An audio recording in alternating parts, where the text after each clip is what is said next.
Hola, hola, bienvenidos a Espacio Saludable, un podcast de Cristus Muguerza, en donde junto con médicos especialistas buscamos brindarte información para el cuidado de tu salud. Yo soy el doctor Luis Arturo García y el día de hoy tengo el placer de presentarles nuevamente en el podcast al doctor Raúl Garza Bulnes, quien es pediatra neonatólogo y actual director médico de Cristus Muguerza Hospital Conchita. Buenos días, doctor, ¿cómo estás? ¿Cómo estás, Luis? Buenos días. Muchísimas gracias por la invitación. Es un gusto para mí tenerte por acá.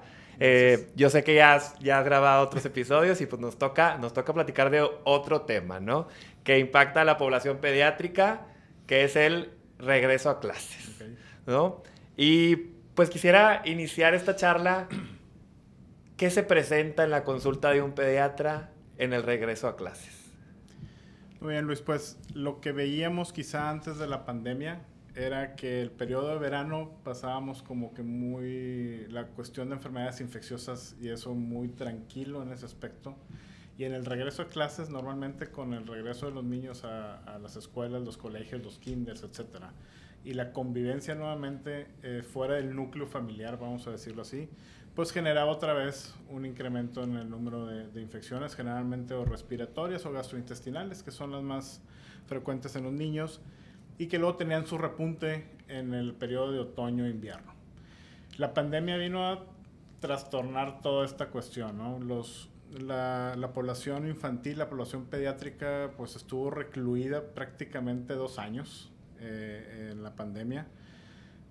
Buena medida, mala medida, pues muy discutible en todos los aspectos, pero bueno, al final de cuentas en el tercer año ya salieron, ¿sí? Y al salir, pues empezamos a ver lo que los pediatras no vimos en esos 2 años. O sea, empezamos a ver otra vez nuevamente infecciones respiratorias, gastrointestinales. Vimos COVID. Aquí en Nuevo León la tercera ola fue particularmente fuerte en el caso de los niños. Agraciadamente, en la mayor parte de los casos no hubo situaciones muy complicadas, aunque sí las hubo. Eh, y eso hizo también que de repente como que de ese tercer año a lo que llevamos, de este cuarto, entre comillas, estamos viendo como todas las infecciones juntas, ¿no? Ahorita tenemos un repunte de infecciones respiratorias, infecciones gastrointestinales, hemos estado viendo influenza. O sea, el periodo de influenza es otoño-invierno, hemos estado viendo influenza en primavera, verano. Siempre hay. Sí, es medio mito también que nada más otoño-invierno, pero realmente los picos fuertes eran en esas épocas. Ahorita hay influenza, sí, empezamos a ver COVID otra vez, nuevamente en niños, en papás, etcétera. Y tenemos pues varias semanas en la parte pediátrica de infecciones gastrointestinales, diarreas, vómitos, dolor de cabeza, estos casos que te digo que se dieron en algunos puntos de la ciudad de influenza, nuevamente COVID, problemas respiratorios que son propios no de la temporada de esta de verano, sino que son de propios diciembre. de otoño, invierno, diciembre.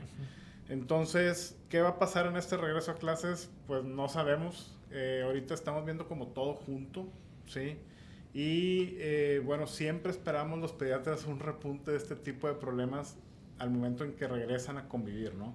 Entonces estamos a la expectativa y bueno, pues preparados. Hay varias cuestiones que yo creo que ahorita platicaremos en cuanto a prevención y eso que sí serán importantes tomar en cuenta. Sí, creo que es importante rescatar lo que mencionabas. O sea, las enfermedades siguen estando. O sea, sigue estando presente influenza, COVID y muchas otras que de repente las percibimos como enfermedades que de un solo periodo y la realidad es que ustedes como médicos pues todo el año, ¿no? Es un trabajo de 365 días al año, ¿no? Pero sí, creo que es importante centrarnos en estas medidas de prevención que los padres de familia o los cuidadores de niños, ¿no? Puedan tomar en cuenta en relación a la salud de estos pacientes, ¿no? Yo quisiera preguntarte, ¿cuáles serían esas medidas de higiene básicas que yo como papá primerizo, al momento de dejar a mi niño en el kinder, en la primaria, debo de considerar? Okay. Yo creo que de las cosas positivas que trajo COVID-19 y la pandemia fue el ser más conscientes de las medidas de prevención y medidas de sanidad, etcétera, ¿no? La principal es el lavado de manos. O sea, el lavado de manos es primordial y en el caso de los niños, digo, a los que les tocó vivir o empezar a vivir en esta época, pues les tocó ver a los adultos que se lavaban las manos, que usaban cubrebocas, que ahorita hablo de cubrebocas, etcétera, pero principalmente el lavado de manos. El lavado de manos es una medida que ha sido fundamental en la cuestión de prevención de infecciones, no solamente dentro de los hospitales, que nosotros como que estamos muy acostumbrados a eso, sino también fuera de ellos. ¿Sí? O sea, estas medidas de lavado de manos cuando se han llevado o se llevaron en su momento y se siguen llevando a la población en general, pues es una de las principales razones por las cuales se mantienen las infecciones en niveles bajos, ¿no? Entonces, el enseñar a los niños al lavado de manos, ya cuando no están en la casa, que uno los está vigilando o estar pendiente, sino en la escuela, eso es primordial. Y bueno, pues uno quisiera como médico, como pediatra, que esa estela, esa inercia que se quedó de la pandemia, pues continuara. Desgraciadamente no vemos así como que al 100%, sí de repente pues hace varios meses empezamos a relajar las medidas, etcétera, y de repente se nos empieza a olvidar un poquito de esto, pero sí es primordial si queremos tratar de evitar que nuestros niños, nuestros hijos, etcétera, se enfermen. Ahorita, y cuando nosotros empezamos clases aquí en Monterrey, específicamente, pues seguimos todavía con la ola de calor que ahorita ha sido también muy marcada, no nada más aquí en el estado de Nuevo León, sino prácticamente en todo el país. En todo el país. Entonces, dentro de las medidas también de sanidad y de higiene y todo eso, es la protección en cuanto al calor. Es tratar de evitar asolearse, tratar de evitar estar en exposición al sol, pues en horas, por ejemplo, cerca del mediodía, no hacer deporte en esas horas. Hay ciertas cuestiones que, bueno, se han estado manejando en las últimas semanas porque sí hemos estado teniendo casos de insolaciones, de golpes de calor, e inclusive desgraciadamente ha habido fallecimientos. Y los niños son una población que en particular pues es vulnerable. Tiene mucho riesgo, es una población vulnerable para esto, igual que la gente de tercera edad, aunque todos podemos estar expuestos. Ahorita vamos a hablar, o ahorita vamos a tener un espacio para hablar justo de este tema, de la importancia de la hidratación y cuáles son las recomendaciones puntuales, pero yo quisiera pues traer de vuelta esto que mencionabas del cubrebocas. Sabemos que nosotros, y más bien por indicación nacional, el uso del cubrebocas pues pasó a segundo plano, ¿no? Y lo empezamos a retirar de las áreas de trabajo, de las áreas sociales, o sea, lo dejamos de ser obligatorio. ¿En la población infantil también sucedió esto? ¿O en tu experiencia las escuelas es algo que lo siguen pidiendo? Nosotros como, bueno, las personas que son papás, deben de ponerle el cubrebocas al niño, no, más también considerando esta parte del calor, ¿verdad? Digo, claro. y la respiración adecuada, ¿no? Digo, por indicación a nivel nacional, a nivel estatal, el cubrebocas fue retirado como una cuestión obligatoria. Entonces, eso lo que hace es que, bueno, no es obligatorio, pero si alguien quiere usarlo y si alguien quiere que sus hijos lo utilicen, vaya, es bueno. Tenemos países como en Asia, hay muchos países que la gente usa cubrebocas después de problemas que tuvieron hace años y lo siguen utilizando.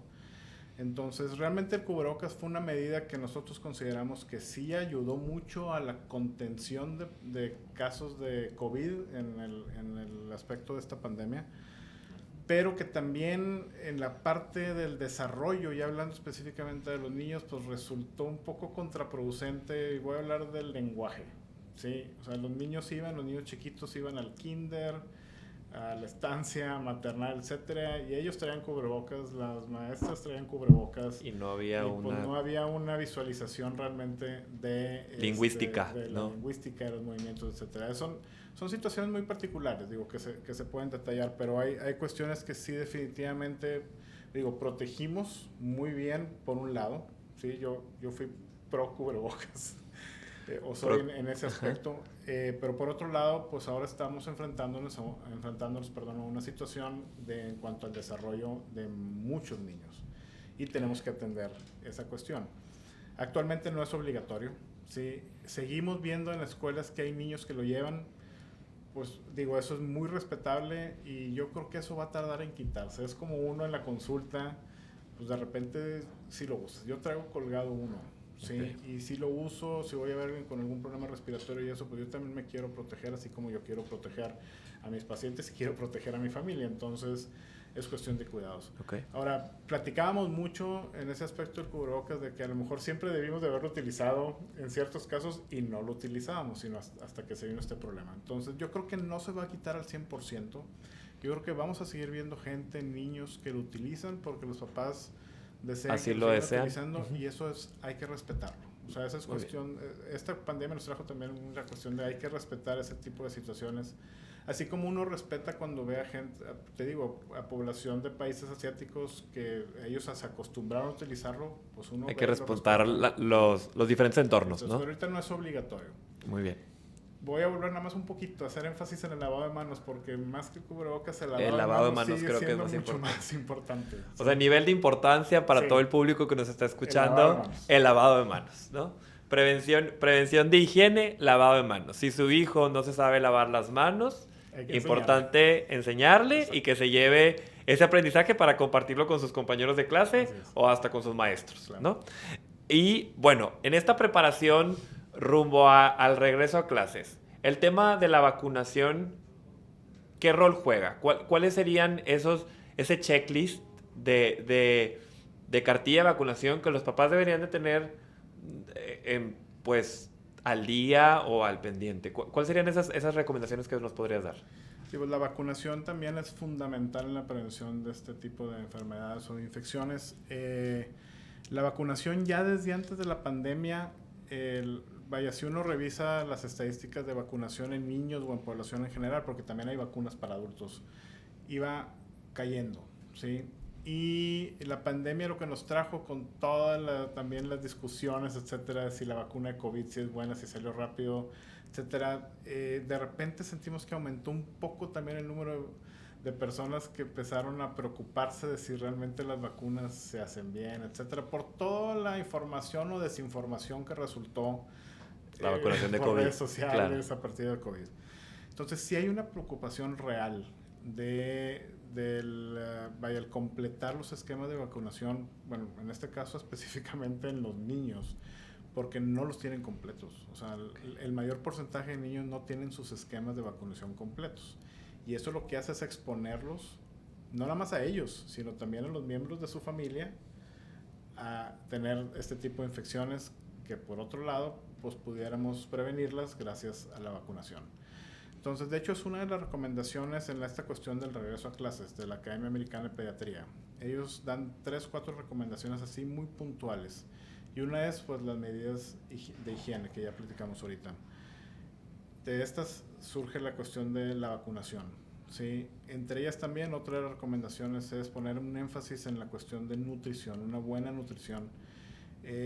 La actividad física como prevención de sobrepeso, de obesidad, pero también de prevención de problemas o situaciones de ansiedad, de preocupación por demás, por estar en la escuela, etcétera. Entonces la actividad física distrae un poco la atención de los niños a ese tipo de cuestiones o que se dirijan hacia eso.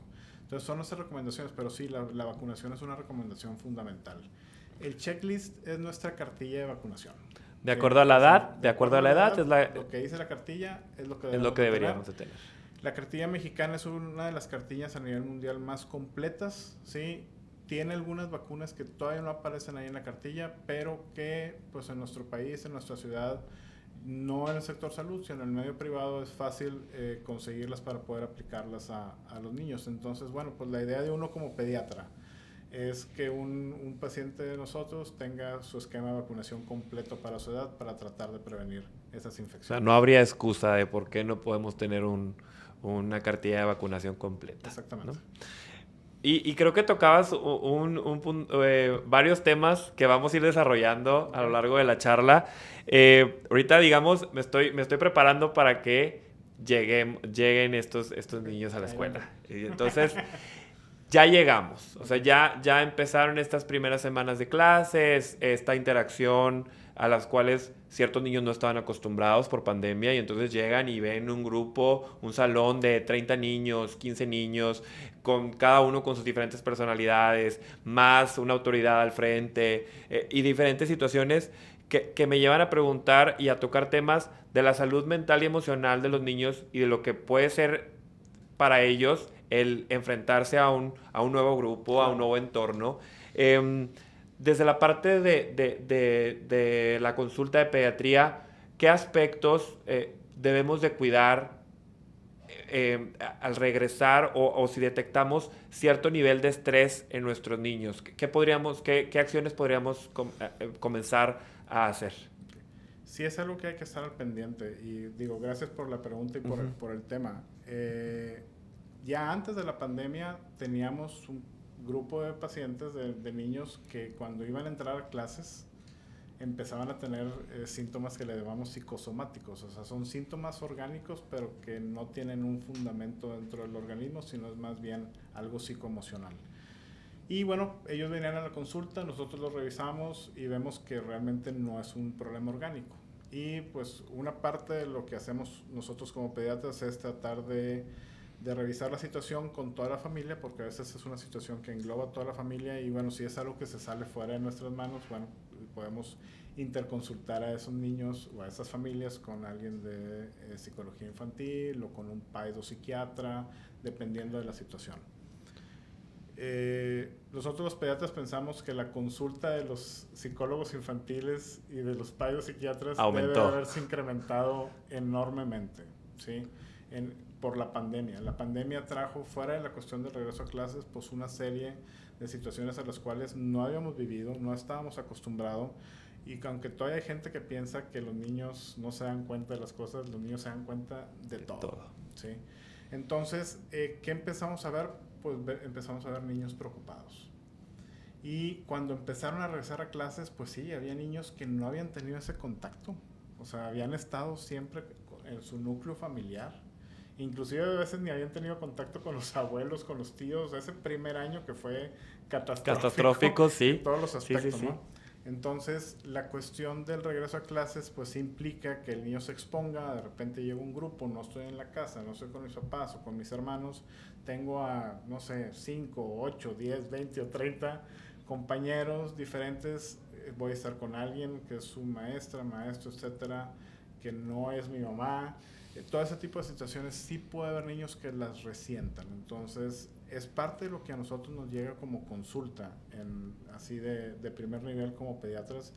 Y es algo que los pediatras tenemos que estar un poquito sensibilizados, ¿no? Sensibilizados a que puede suceder. Y bueno, si uno lo puede atender está bien, pero pues no son, digo, yo soy pediatra, no soy psicólogo ni soy psiquiatra, entonces sí hay casos que tenemos que enviar a una valoración y a un seguimiento. Sí son situaciones. Voy a poner algunos ejemplos. Son niños que de entrada pues no quieren regresar al colegio. Okay. ¿Sí? Así en broma yo siempre les pregunto a mis pacientes que cómo te va en el colegio, etcétera, y la mayor parte te dicen que les encanta ir. Si un niño no quiere ir al colegio, porque aparte viven otras experiencias y se empiezan a enrolar en la parte de la convivencia, etcétera, y les gusta. El aspecto social. Un niño que de plano no quiere ir al colegio es casi como un foco de alerta, ¿no? Algo está pasando. Es un foco de alerta. Un niño que era, a lo mejor en la casa es muy desenvuelto y de repente empezó clases y empezamos a ver que se vuelve muy retraído, muy tímido, etcétera. Algo está sucediendo ahí. No necesariamente que sea un problema del colegio, que también pueden pasar, pero situaciones que él esté viviendo en conjunto entre la familia, el colegio, etcétera, que hay que atender. Y vuelvo al punto, digo, sí somos como el primer contacto en el caso de los niños, pero nosotros también tenemos la capacidad de poder direccionarlos hacia los especialistas que se requieran. De acuerdo a las necesidades, ¿no? Otra pregunta que quisiera hacerte, o sea, estamos teniendo esta relación, la persona va a la escuela, regresa, y para estos papás primerizos que tal vez es su primer hijo, ¿no? Que va a la primaria, al kinder y demás, el empezar a tener una rutina saludable de estudio en casa, ¿qué recomendaciones podrías dar? Tal vez, no sé, el cuidar los horarios en los que realizamos como las actividades post escuela, o qué otras recomendaciones podríamos ir haciendo para tener una rutina saludable. La cuestión de las rutinas ha resultado ser algo muy positivo en cuanto al crecimiento y desarrollo en los niños, y no nomás su desarrollo físico, sino su desarrollo psicoemocional. Entonces sí es importante tenerlas. Hay que definir, y eso lo define, bueno, cada familia, que el niño regresa del colegio y, bueno, normalmente regresan a la hora de la comida. Quizá después de la hora de la comida tenga un pequeño periodo de descanso, lo que le va a la siesta, que mucha gente acostumbra a hacerla para descansar, y luego quizá hacer un periodo de tiempo para las tareas, el estudio, lo que sea. No es tan recomendado, y luego viene el periodo de juego, luego el periodo de la cena y el periodo de dormir. No recomendamos tanto que se desvelen. O sea, es otra de las recomendaciones importantes, y empieza, bueno, en el periodo de vacaciones de repente también se trastornan todos los horarios. El ciclo de sueño y demás. Sí, vemos muchos niños, adolescentes que se duermen muy tarde en el periodo de vacaciones, porque como no se tienen que levantar temprano el día siguiente, esos meses trastornan ese horario, y de repente el momento de regresarlos, o sea, te tienes que levantar temprano porque vas al colegio, es complicado. Entonces, continuar quizá con esa rutina, a lo mejor cambiando algunas cosas, a lo mejor ya no van a tener el periodo ese de tiempo de estudio de tareas, aunque hay gente que como quiera lo hace y de repente y no es discutible, pues sigues respetar las cuestiones de los horarios de comidas y los horarios de sueño. Es muy importante los horarios de sueño para que el niño descanse, los niños descansen perfectamente bien. La otra cuestión que desgraciadamente también la pandemia nos trajo y es importante tomarlo en cuenta, es la exposición a pantallas, ¿sí? La exposición a pantallas es algo que pues ya sucedía, ¿sí? No estábamos nuevos en eso, pero la pandemia, con ese encerramiento que tuvieron, lo aumentó. Exponenció completamente el tiempo de exposición que tienen los niños a las pantallas. Ahora, para quitárselas es un problemón, ¿sí? Es un problemón quitarlas, porque pues los expusimos porque no había de otra. No los dejábamos ni salir al parque, ¿verdad? Literalmente ni a la cochera, ni a la calle, menos al parque. Entonces, ¿qué había en la casa? Pues televisión. Sí, sí, ya leían pues libros, pero bueno, siempre el direccionamiento es hacia la televisión y celulares, iPads, pantallas, etcétera, juegos de video. Otra vez, la Academia Americana de Pediatría es muy puntual en los tiempos de exposición a pantallas, y así nada más de entrada, en los menores de 2 años, la Academia dice 0 tiempo de pantalla, ¿sí? Si tú volteas alrededor, cuando estés en un centro comercial, en un restaurante, etcétera, y ves niños menores de 2 años, desgraciadamente otra vez en nuestra querida ciudad, pero vas a ver el 70-80% que están con un celular, con un iPad. O ya les ponen el iPad ahí mientras sí, comemos para que se distraigan, etcétera, ¿no? Entonces, algo que también en la parte de nosotros de la educación por parte de los pediatras, pues tratamos de reducirlo, de que no se expongan. No nada más es por la cuestión visual, que es muy importante, o sea, sí daña, o sea, literalmente hay un daño hacia los ojos de la tanta exposición a las pantallas, pero es toda la cuestión psicoemocional que viene involucrada, el sedentarismo, ¿sí? Nosotros,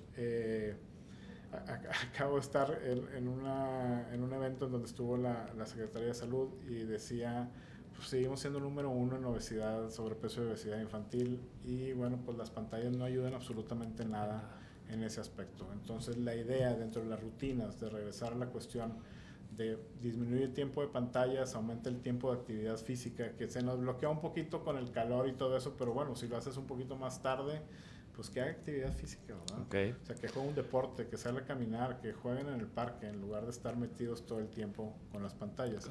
Y eso es parte de las rutinas que ayudan ya después en el periodo de las escuelas. A generar una rutina cada vez más saludable, ¿no?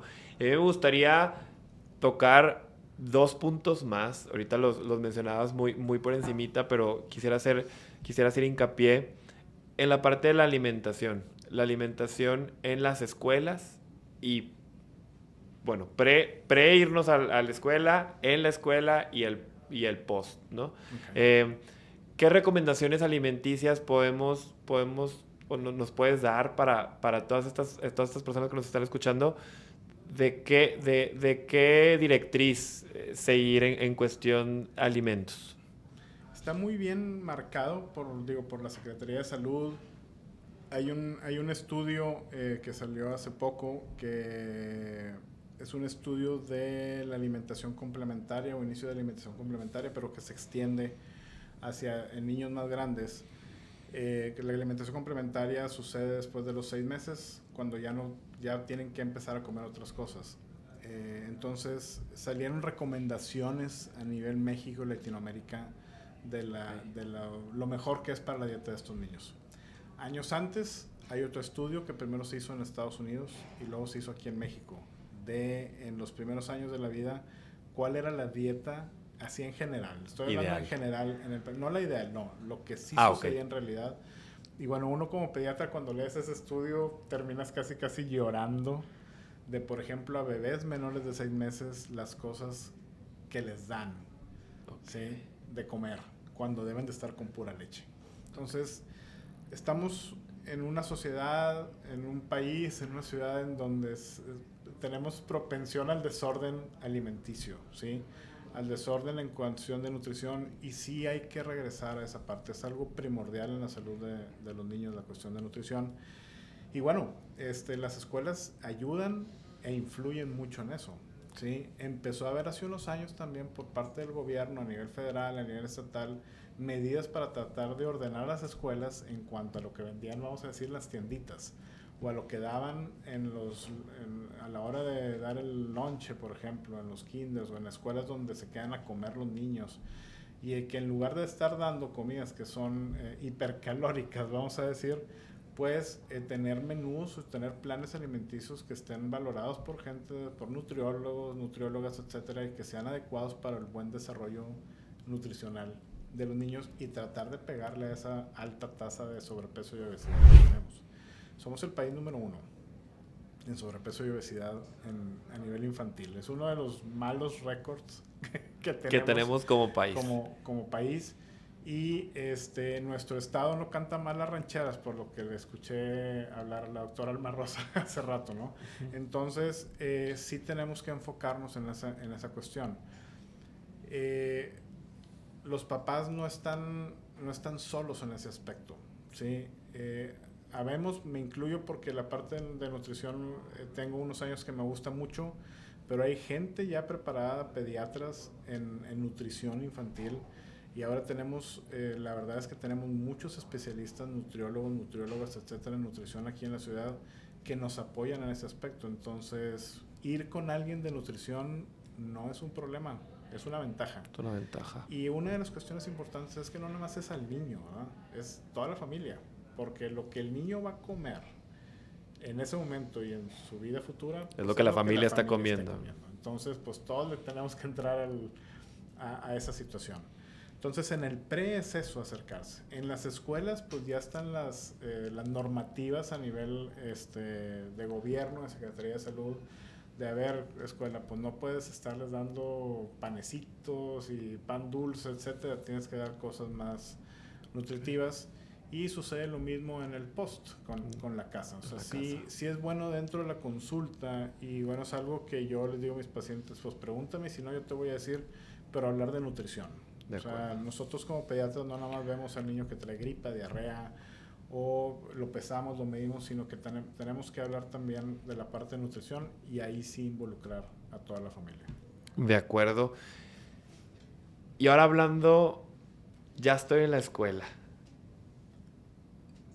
Está el calor de Monterrey.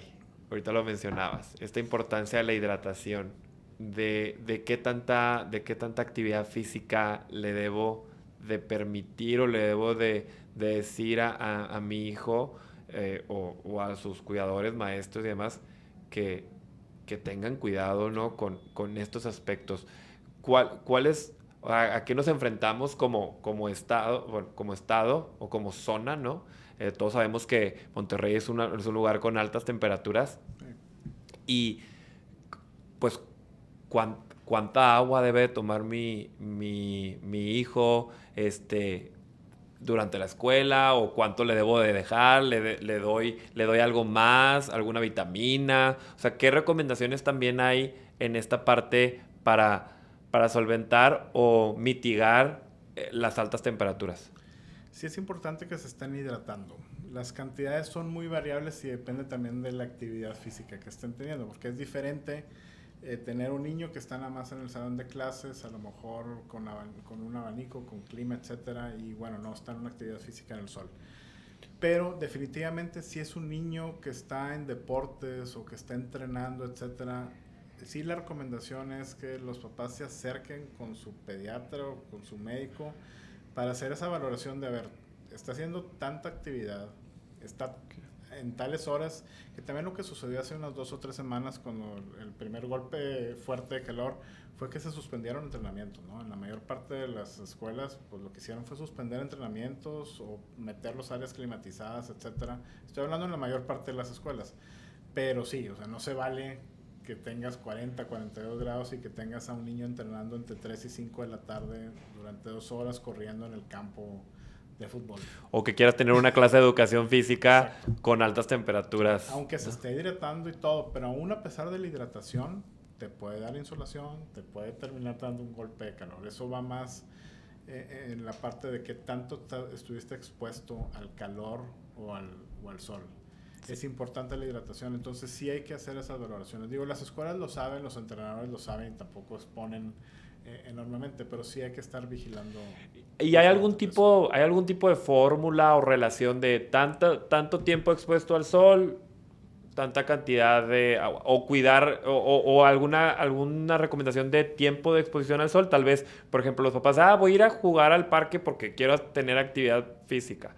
Pero oye, cuidado, son 30 minutos nada más, es 1 hora. ¿Cuáles son como las recomendaciones? De entrada, en un día como hoy, o como esta semana que hemos tenido, pues la recomendación es no exposición al sol, pues quizá entre de las 11, 12 del mediodía hasta las 5 de la tarde, ¿no? De acuerdo. O sea, no tener actividades de exposición al sol y menos actividades de alto ejercicio, impacto. de alto impacto, de andar corriendo, etcétera. Eso es una recomendación así en general. Si lo pudieran hacer antes, si lo pudieran hacer después, o hacer las actividades físicas pues en lugares techados que estén climatizados, no con exposición directa. De acuerdo. Pues bueno, ya para finalizar, doctor, ¿cuáles serían? Digo, ya hablamos de temas de higiene, vacunación, salud mental, alimentación, seguridad en general, ¿no? ¿Cuáles serían, si yo te preguntara, cómo resumirías en 3, 5 puntos esos 5 aspectos claves, o esos aspectos claves, vamos a dejarlo así, para todos esos padres de familia rumbo al regreso a clases? Pues lo primero es higiene. Y en higiene, esa palabra, higiene, ¿no? Y en higiene yo creo que va desde la cuestión de nutrición, vacunación, prevención de enfermedades, el lavado de manos, lo vuelvo a decir, vacunación, básicamente eso. La cuestión importante de la actividad física, que lo voy a juntar con las horas de sueño. O sea, por un lado, actividad física, hacer deporte es bueno para los niños, pero también respetar las horas de sueño y bajarle al tiempo de las pantallas. Okay. Ese sería el segundo punto. Y sí, el tercer punto, tú sacaste el tema y para mí muy bueno haberlo sacado, que es la salud mental. O sea, sí tenemos que estar pendientes de la salud mental de los niños todo el tiempo, pero sí, el regreso a clases significa, y no solamente si no les ha tocado estar en el grupo, siempre significa cambios, ¿sí? O sea, estuvieron otra vez metidos en el núcleo familiar 2, 3 meses y regresan a estar expuestos a un grupo de más niños, a veces no les tocan los mismos compañeros. Entonces sí es algo en donde son semanas en las que sí vemos casos de niños que empiezan a tener afectaciones en su salud mental. Okay. Y estar al pendientes como papás, como familia y pues nosotros también como personal de salud que está al pendiente de ellos. Sí, creo que hay que ver a nuestros niños desde el aspecto físico, psicológico y social en este regreso a clases, ¿no? Y estar al pendiente de estos factores de riesgo o alertas que en estos aspectos pudiéramos detectar nosotros como cuidadores o padres de familia. Doctor, pues ¿dónde te podremos encontrar? ¿Dónde te podría encontrar el público que nos está escuchando para tener una consulta contigo, preguntarte algo, agendar cualquier necesidad que ellos tengan con los pacientitos? Muchas gracias, Luis. Pues yo estoy ahí en mi segunda casa, Cristo Muerto Hospital Conchita. Ahí está mi consultorio. Generalmente me lo paso ahí todo el día. Mi teléfono celular es 81 82 87 37 34 y mi correo electrónico es raul.garza@cristus.mx. .mx. En redes sociales, pues estoy como Raúl Garza Bulnes. Muy bien. Pues ya no hay excusas para todas las personas que nos están escuchando. Creo que pues con esta charla tuvieron los aspectos más importantes para este regreso a clases. Agradecemos tu presencia, doctor. Muchas gracias, Luis. Y pues nos vemos en el próximo episodio de Espacio Saludable. Muchísimas gracias.